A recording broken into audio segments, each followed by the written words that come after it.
우리나라의 아주 최현대 최근에 우리 기독교의 젊은이들에게 복음을 전하고 기독교에 아주 큰 영향을 미치건 그 큰 별이 한 분이 계셨습니다. 그분이 김중곤 목사님이시라는 분이십니다. 여러분 아마 학교 다니실 때 김중곤 목사님의 그 CCC 영향을 받으신 분들이 아주 많으실 줄 압니다. 그런데 이분이 아주 말할 수 없는 고통을 많이 겪었습니다. 그 동생이, 어린 동생이 있었는데 그 동생이 불장난하다가 화상을 입어가지고 죽었습니다.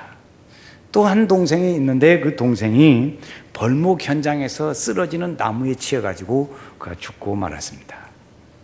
또 동생이 있는데 교직에 있던 동생이 암이 걸려가지고 죽었습니다. 한 부부, 자기 동생 부부가 있는데 그 동생 부부가 또 죽었습니다. 자기 가족은 일제시대에 공산당에게 학살을 당했습니다.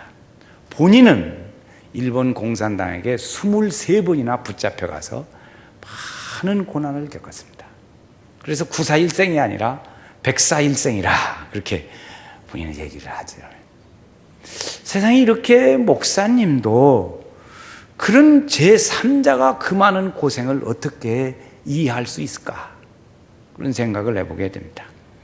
오늘 우리 사람도 살아가면서 고난도 있고 힘든 일도 있고 불행도 있고 슬픈 일들도 다 만나죠.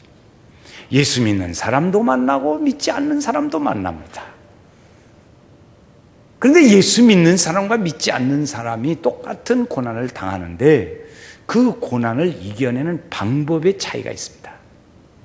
이겨내는 사람과 믿지 않는 사람과 믿는 사람의 차이는 그 고난을 어떻게 거기에 대처해 가느냐 하는 것이 다릅니다.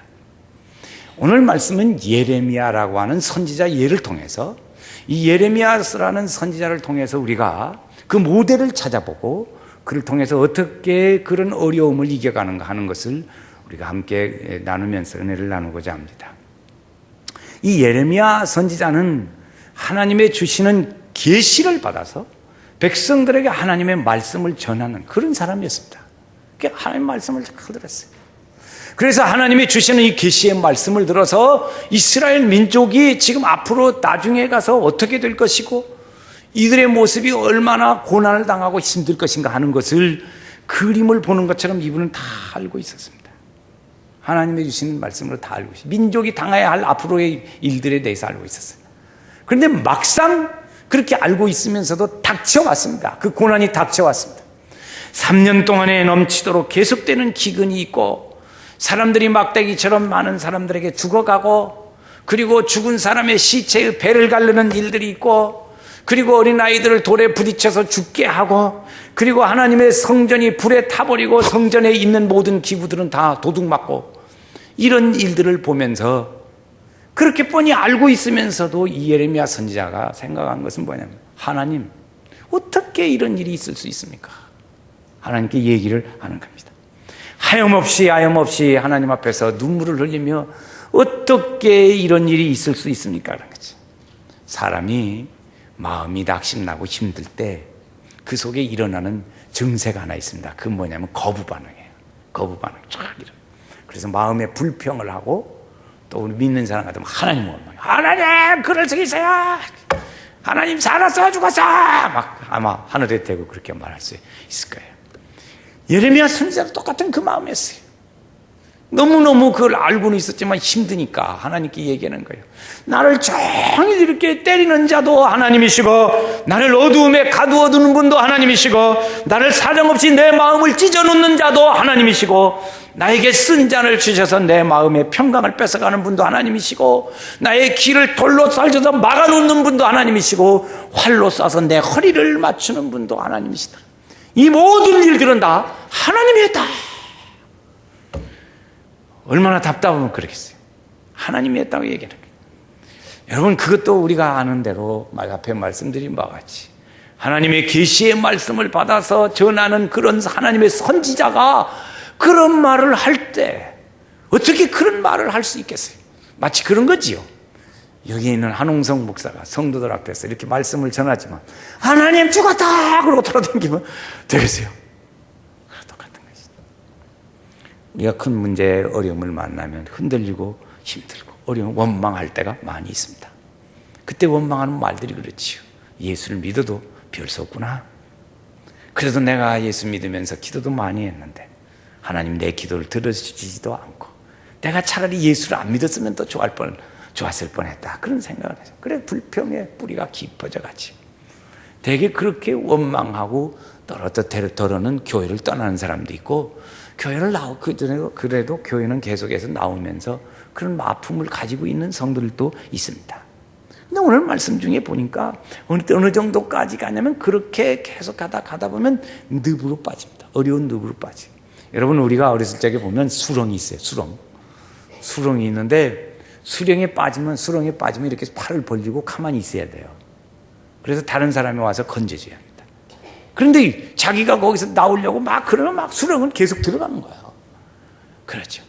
자기가 그렇게 막 원망하고 이렇게 하다 보면 그 수렁의 늪에 막 빠지게 됩니다. 그래서 내 소망이 끊어졌다. 내 소망이 끊어졌다는 거죠. 그때 반드시 우리에게 찾아오는 것이 있습니다. 그건 뭐냐면 하나님도 필요 없고 신앙도 필요 없고 그냥 이제 다 소용없지 이렇게 다 필요 없어요. 그래서 교회를 떠나는 사람도 있어요. 그때면 원망스러운 그 하나님이 주시는 쓴 맛이 우리 속에 더 기억이 자꾸 나는 거예요. 그래서 했었는데 하나님이 이렇게 해서 안 좋게 해줬고 하나님은 이렇게 했었는데 더 나쁘게 해줬고 사람들 만나는 것도 보니까 사람들도 다 안 좋고 말이에요. 예수 믿는 사람. 그래 원망스러운 일들이 계속 일어나는 거지. 그래서 안 좋은 일들이 막 떠올라. 우리가 여기서 하나 배울 것이 있습니다. 그것은 뭐냐면 겸손의 늪을 가지자는 거죠. 겸손하자는 거죠. 예레미야 같은 훌륭한 믿음의 사람도 이렇게 절망하며 불평한다고 하면 그랬어요. 그럼 우리는 더 말할 것도 없지 않나요? 하나님의 선지자라고 하는 사람도 이렇게 힘든 일을 만났을 때 원망하기도 하는데 우리야 더 말할 것도 없지. 그보다 못하니까 우리는 막 신나게 해야 되겠지.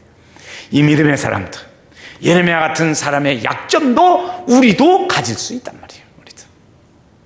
우리가 이 세상에 살면서 오늘 우리는 믿음 생활을 하고 신앙 경력도 있고 성경을 아는 것도 있고 교회에서 직분도 있고 그리고 사람들에게서 칭찬을 받아요. 그러나 이런 일들이 있다고 할지라도 그것이 오늘 우리의 신앙에 어려움을 당할 때 흔들리지 않게 붙들어주는 그것은 무엇이 되지 못해요.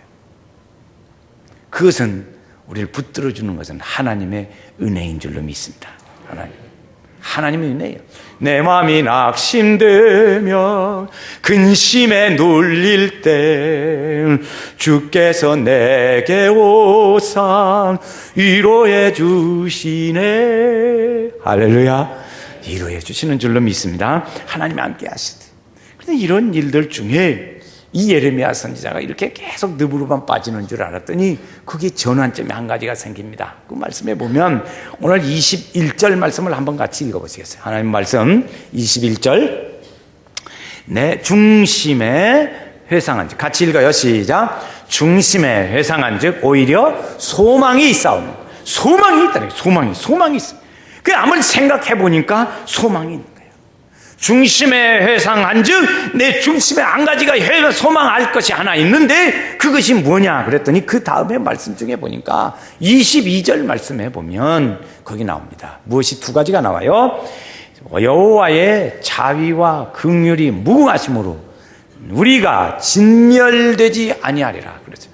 그러니까 주님의 자비와 긍휼이 있으므로 내가 완전히 없어질 줄 알았더니 없어지는 게 아니라는 거죠. 망하는 게 아니라는 거예요. 왜 그런가? 다시 한번 우리 마음속에 그럴 때 어려울 때 하나님은 원망도 했지만 그때 다시 한번 내가 돌이켜서 회상하고 생각해 보니까 그래도 하나님이 내가 살게 하고 내가 여기 있기까지 하시는 하나님의 자비와 긍휼이 있으니 내가 완전히 망하는 게 아니다 하는 것을 알게 되는 겁니다. 거기 전환점이 생기는 것이죠. 아, 하나님은 그런 분이 아니시구나 하는 거지. 이 은혜의 빛으로 오늘 우리에게 옵니다. 이 은혜의 빛이 우리에게 오면 지금까지의 어두움이 다 떠나가고 오늘 우리의 생각도 바뀌게 되는 줄로 믿습니다. 생각이 바뀌게 해야죠. 생각이. 이 생각의 전환점, 터닝 포인트가 있어요. 그래 예레미야 선지자가 가만히 하나님의 은혜를 생각하고 이 자비와 긍휼을 돌이키면서 망하는 게 아니구나 하는 것을 생각하고 다시 한번 돌이켜 봤습니다. 그랬더니 이런 생각이 드는 거예요. 아하, 하나님이 우리나라를 완전히 망하는 게 아니다. 지금 우리나라는 바벨론이라는 나라에 포로로 잡혀갔지만 그때 그 고레스 왕이 잡아다 놓고 이스라엘 백성들은 너희들은 여기 모여서 잘 살아라 하고 그냥 놔뒀어요. 그래서 이스라엘 백성은 하나도 죽지도 않고 포로로 잡혀갔지만 거기서 잘 살고 있는 거야. 하나님은 70년 정도 지나면 너희들을 다시 돌아오겠다고 약속해 주셨습니다. 그때 돌아오면 그때 나라를 재건하고 성전을 다시 회복하게 하는 일을 해주겠다. 하나님은 그렇게 말씀하셨어요. 그런데 이 예레미야 선지자가 생각하니까 그렇게 했는데 내가 왜 이렇게 낙심하고 있는 거냐 하고 자기 자신을 새롭게 발견했습니다. 다 없어지는 게 아니고 하나님은 이렇게 약속하신. 내가 왜 이렇게 낙심하고 이러고 있지? 자기 자신을 발견한 거예요. 여기 소망의 닻을 하나님께서 우리에게 주신 것인 줄로 믿습니다. 우리가 어렵고 힘들어요. 마지막에 가요. 그런데 더 내려갈 데 없을 때, 그때 내려갈 데가 없고 그걸 올라갈 때만 있잖아요. 마지막 내려갈 때까지 더 내려가면 그 다음에 올라갈 것밖에 없어요. 하나님께서 그때 소망의 은혜를 주십니다. 절망의 자리에 있을 때 주님께서는 오늘 우리에게 소망의 젖을 주시는 거예요. 그렇죠? 불평하고 괴로울 때 하나님이 가만히 계시는 것 같습니다. 내가 하나님 앞에 막 부르짖어 기도할 때 하나님은 묵상하고 있는 것 같습니다. 그래서 하나님이 나를 모르실 채 하는 것 같아요. 그러나 하나님은 오늘 우리에게 빛을 주시고 하나님의 말씀을 우리에게 주시는 거야. 한 사업가 젊은 사람이 사업을 하는데 이게 어떻게 잘못돼서 사업이 망했습니다. 그래가지고 무슨 백방으로 노력을 해도 이게 안 되는 거야. 그리고 저녁 때 집에 돌아왔습니다. 어깨가 축 처져가지고 집에 들어와서 잠자리에 자는데 잠자리에 들었는데 잠을 못 자고 한숨만 푹푹 쉬는 거예요. 그때 그 옆에서 아내가 그 옆에서 그 모습을 보았습니다. 아내가 하는 말입니다. 여보, 고생은 되는 것은 틀림없이 고생은 되겠지요. 그러나 우리에게는 젊음이 있지 않소. 그래도 우리에게는 건강이라는 게 있지 않습니까? 그리고 남편을 위로했습니다. 그랬더니 그 남편이 거기서 햇빛과 같은 은혜의 빛을 그 생겨가지고 용기를 얻었어요. 100배의 용기를 얻어서 가지고 그가 다시 일으켜 새 생명을 힘을 얻었다는, 이 길을 극복했다는 그런 얘기입니다. 이 반환점이라는 게 중요해요. 오늘 우리 성도들에게도 예수님이 오셔서 오늘 우리에게 빛으로 오시고 그리고 언약의 열쇠로 우리에게 주시는 거예요. 내가 전에 다 약속했다. 왜 그건 잊어버리고 원망만 하느냐는 것이죠. 예레미야 선지자가 주시는 말씀과 같습니다.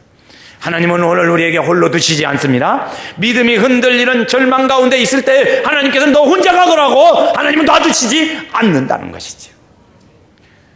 백인 이스라엘 수상에게 이스라엘이 전쟁에서 이겼는데 그 어떻게 그렇게 혁혁한 전쟁에서 승리할 수 있었습니까? 하고 질문했습니다. 그랬더니 그가 하는 말입니다.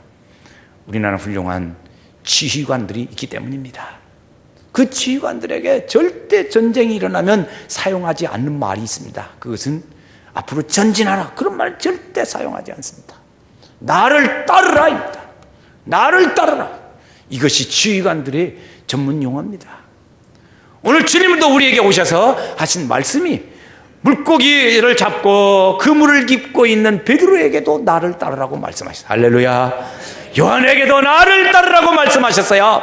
다른 병리에 들어서 세관에 앉아있는 세리에게도 너희는 나를 따르라고 말씀하셨어요. 주님은 오늘 우리를 따르라고 말씀하시는 것이에요.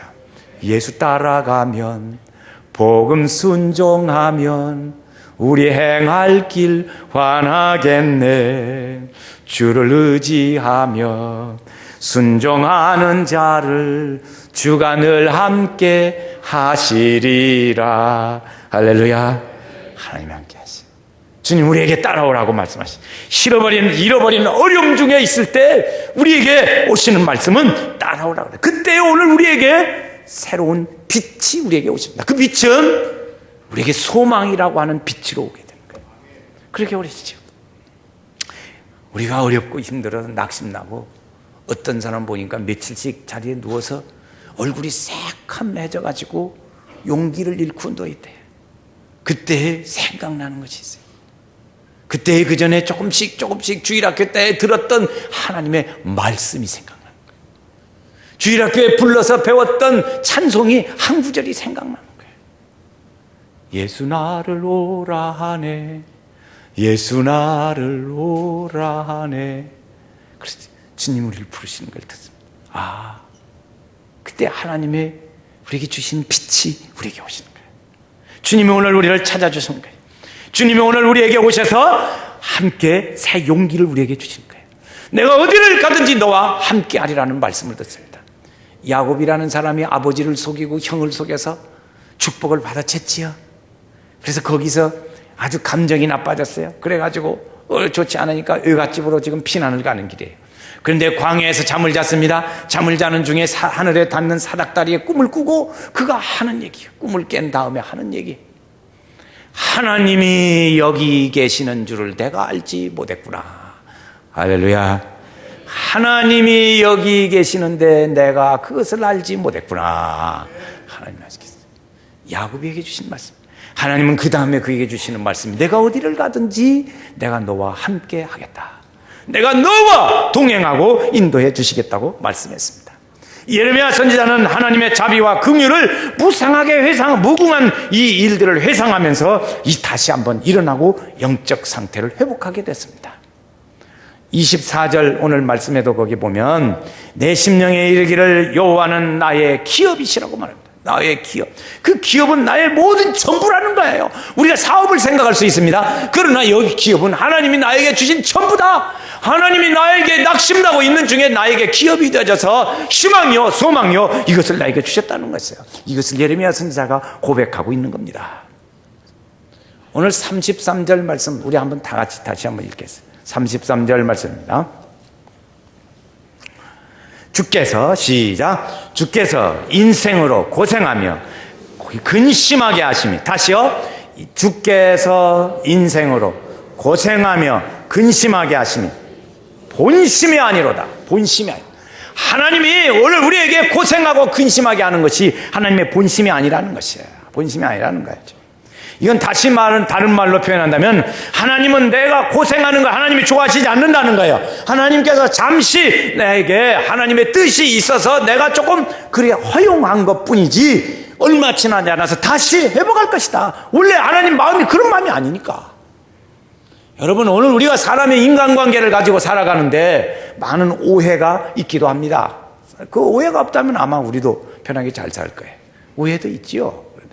내가 세상에 자네 내가 내 마음을 그렇게 몰라줄 수가 있단 말인가? 너는 그런 마음이 아니라고. 어떻게 그럴 수 있어? 자기의 본 마음을 알아주지 못한다고 했더니 여러분 부모의 마음은 사람들이 다 죽일 놈이라고 하더라도 그 부모의 마음은 우리 자식은 그런 자식이 아니라고 그래. 그런 자식 선한 애라고. 어렸을 때부터 좋았던 애라고. 그런데 친구를 잘못 사귀어서 그런다고. 어느 부모든지 되게 다 그렇게 얘기해. 하나님이요. 우리 부모의 마음을 알듯이 하나님의 마음이 우리에게 때로는 힘들고 어렵고 고통스러운 것 같이 들여온다 할지라도 그것이 하나님이 본래 마음에서 너 아주 못쓰겠다 아주 그냥 저주를 박싹 받아라 그 마음이 아니시라는 거예요. 하나님은 힘들 것 같지만 우리에게 그런 새로운 은혜를 주신다는 것이죠. 하나님은 회복시키시고 우리의 마음을 다시 좋은 대로 은혜대로 마음을 읽으시는 대로 가는 거예요. 이 예레미야 선지자가 이렇게 하나님의 말씀을 들어서 하나님의 말씀을 전하는 자였어요. 그런데 막상 어려움이 닥치니까 하나님 이럴 수가 있습니까? 하나님 너무하십니다 하고 하나님께 원망도 했어요. 그런데 알고 보니까 하나님이 이미 약속하셨어요. 말씀을 우리에게 주셨어요. 회복하게 하신다고 했어요. 그 말씀을 기억하니까 아하! 하나님의 마음이 진짜가 이런 게 아니구나. 이걸 아는 거지. 이걸 알았어요. 그래서 그가 다시 믿음을 회복하고 그리고 하나님의 뜻을 이해하고 아는 데까지 성장해 갔습니다. 하나님은 오늘 우리가 요한 1서의 말씀에 보면 하나님은 사랑이시라고 그러죠. 하나님의 본심의 마음은 사랑이시. 하나님은 오늘 우리를 본심의 마음은 보호하시고 인도하시고 강건케 하십니다. 그 하나님을 의지하면 하나님께서 강건하게 만들어 주신다는 것이죠. 오늘 우리는 어려움으로 하나님께서 그 길들 중에 우리를 연단하시기도 하시고 하나님께로 우리의 마음을 돌아오게 하려고 때로는 그때 어려움을 허락하실 때도 있어요. 때로는 믿음을 연단시키기 위해서 그럴 때도 있어요. 여러분 내가 힘들고 너무 어렵다고 생각하십니까? 그러면 하나님께서 이렇게 한번 생각해 보세요. 하나님께서 내가 나를 하나님께로 돌아오려고 하는데 내가 그동안에 하나님을 열심히 섬기지도 않고 내 마음대로 자꾸 행하고 내 생각대로 자꾸 살아가니까 하나님께서 너 그렇게 빨리 돌아와라 좀. 그래서 나에게 이런 일을 주시는구나. 생각해 보니까 내가 하나님께 잘못한 것이 너무 많네. 그리고 하나님께로 돌아오기를 원하신가. 그래서 그것을 오히려 감사해. 내가 이렇게 어려움이 없었다면 내 생각에 내가 하는 내 싸가지가 이것이 하나님 찾을까? 한번 생각해 보세요. 여러분, 하나님이 나에게 고생을 주시지 않고 어려움도 없고 그리고 평탄대로로 잘 가면 내 싸가지가 하나님 찾게 생기냐고요. 하나님 돌아오기를 원하시는 거예요. 돌아오기를 원하시는 거예요. 하나님을 바라보기를 원하시는 거예요. 그러면서 주님을 주시는 것이 뭐냐면 내가 너희를 함께 하겠다. 내가 너와 함께 한다. 내가 너에게 은혜를 준다. 내가 너에게 축복한다. 돌아오거라. 하나님 오늘도 기다리시는 거예요. 주님의 은혜의 말씀이 있어요. 분명한 보장은 주님 우리에게 주시는 것은 무엇이냐면 내가 너희가 어디를 가든지 너희와 함께 하겠다. 내가 너희가 어려움이 있어도 내가 널 붙들어 주겠다고 말씀하고 계시는 것이죠. 여러분, 우리에게 청어라는 바닷고기가 있습니다. 청어. 이 청어라는 바닷고기는 우리가 아는 대로 성질이 아주 급해. 여러분, 성질 급한 사람이 참 복잡합니다. 이 청어가 성질이 급해가지고 이 바다에서 잡았어요. 그래서 이게 육지로 건너와야 하는데 이것이 육지까지 오지도 못한 채 그냥 죽는 거예요. 왜 그런가? 성질이 바빠가지고 급해서 그냥 지 성질에 못 이겨서 죽어버리는 거예요. 그래서 이 어부들이 생각을 한 것이 뭐냐면 이거 안 죽게 하는 방법이 뭐였을까? 그래가지고 그 청어를 많이 잡은 어항 속에다가 상어를 집어넣는다는 거예요. 그럼 상어가 막 이 청어를 잡아먹어요. 한 2마리만 잡아먹으면 배가 불러서 못 잡아먹어요. 그리고는 막 쫓아다니는 거예요. 이게 청어는 안 죽으려고 막 돌아다니다 보니까 그 성질에 결국 견딘다는 거죠. 그래가지고 어렵지고 막 쫓겨다니는 것 같지만 안 죽고 사는 거예요. 그래서 육지까지 와요. 우리가 힘들고 어려운 것 같지만 하나님께서 그 일 중에 하나님의 본심이 아니라는 거예요. 우리를 살리려고 상어떼를 보내서 성어를 살리는 것처럼 하나님께서 우리를 살리시려고 우리에게 주시고 하나님께로 돌아오기를 기다리고 계시는 거예요. 하나님의 본심을 아십시다. 하나님의 본심은 내가 하나님의 축복과 은혜를 받고 그 사랑 안에 거하고 믿음 안에 거하고 하나님이 나와 함께 하시고 그 길을 축복하시는 것이라는 것이, 이 은혜가 있기를 주의 이름으로 축원합니다. 은혜가 있기를 주의 이름으로 축원합니다. 하나님의 본심을 위한, 오늘 우리가 하나님께 대하여 원망하지 않고 더 간절하고 하나님을 바라보는 믿음의 삶을 우리 성도들이 다 강건하게 살아가시기를 주의 이름으로 축원합니다. 의지하고 순종하는 길